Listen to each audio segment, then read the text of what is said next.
Happy Wednesday, Bernie. Ty Wolosin here, Mayor Pro Tem, filling in for Mayor Handren. Have a Mayor's Minute for you today. While our City Council meeting was pretty short, I wanted to actually give an update on our last 3 workshops.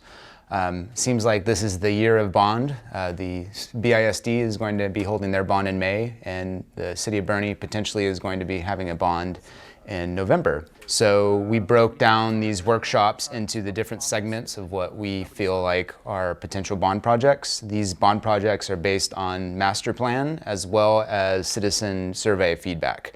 First category is parks and open space.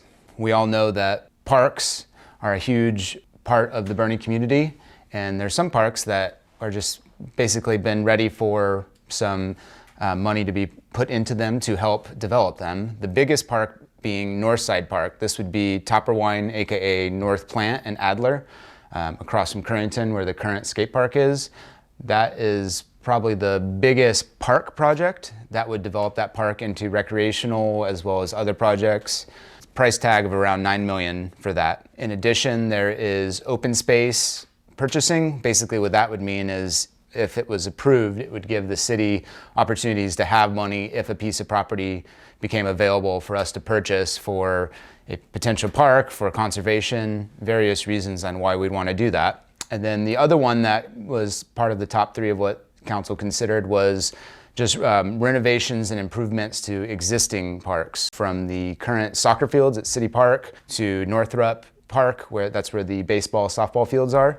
So that money would basically just rehab and improve those. It's really now going to be up to council to then prioritize those in addition to the next 2 subjects I'm getting ready to talk about, because there's only so much of a price tag we want to give to you, the voters. We need to recognize what we feel like is the top priority. Second in our workshop came to facilities. So facilities can be anything from water treatment plant to sewer plant to fire station, police station, etc. Our number 1 priority from that workshop is a second fire station. The city has more than doubled in the last 10 years. I think most people realize that based on the census data. Fire department is definitely stretched on how much they can get to. So it's now up to us and the department to kind of help us decide where that needs to be and then give that up to the voters. In addition to that, we've talked about a express library. That would probably be in conjunction with a fire station, basically another community center / library resource that would be in conjunction with a fire station. And then the maintenance crew, that's the building that's kind of on Esser. That building, for all the use it gets, is very small, not air conditioned during the summer. Finally, in facilities is our animal care facility. Again, for the size of our city, in addition to being part of, we also work with Fair Oaks to help them with their animal resources. Again, aging building, growing city, more animals. And so do we want to upgrade that facility? Do we want to work with the county to upgrade their facility to handle both? Regardless, those are kind of the 4 things in the pinwheel. Again, fire station being number 1. Public safety will always be our number 1 concern for the city. And then finally, the meeting we just had last night was to go over streets and sidewalks. We've heard tons of communication about transportation lately, from TxDOT projects to the Transportation Committee. Our focus with the bonds is on existing roads and improvements to the roads and or turn lanes, et cetera, that we have. So we broke that down into priorities. Number 1 being Adler. Engineers score that based on pavement and usage.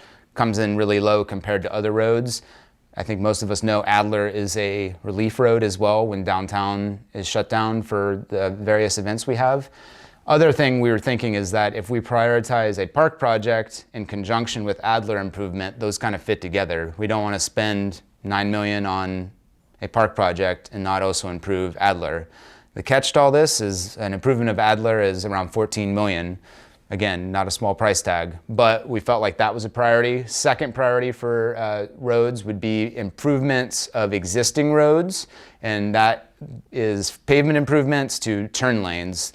There's about 5 major intersections that we feel like if they were turn lanes were improved, that means adding an extra left turn lane, right turn lane, or one if there isn't one already.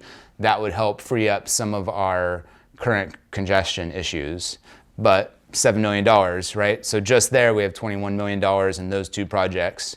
The other 3 projects I think are important, but probably are gonna, again, we have to prioritize. Old San Antonio update, again, that's a road that's gonna be a major thoroughfare, already is. I think we felt like as a council with the improvements of the intersections, the current 2-lane road could probably handle the amount of flow it has. It's just the intersections that are the issue. 5 Points, that's where Adler meets Main Street and Sisterdale Cutoff.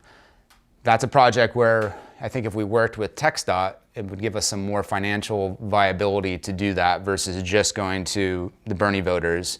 So again, a project that's important, but I think working with TxDOT to get some funding is the right move for that. And then finally, we talked about sidewalks. Everyone on council feels like that's important, but we also feel like we can handle that with our general fund. We already put in about $500,000 a year to help with that. We believe that'll cover that based on the projects that Director Carroll brought forward. So all that combined is a lot of money, and we know that. We're looking at what sort of impact that would have on the taxpayer. Where are we going to get as far as just property tax increasing naturally? So, we've heard the school talk about the fact they won't have to increase tax rates because property values are going up. We have a smaller tax base than the school, but we also want to make sure whatever we offer to the voters will have the least amount of impact, but the biggest amount of impact on what we can get done. So stay tuned. Please watch city council meetings. Come in person if you can. Watch online. Our next council meeting, right before that meeting, we'll have a workshop on prioritization. So taking those 3 groups I talked about and being kind of finally saying, okay, we're willing to spend this much. So what does that mean we want to see in the bond?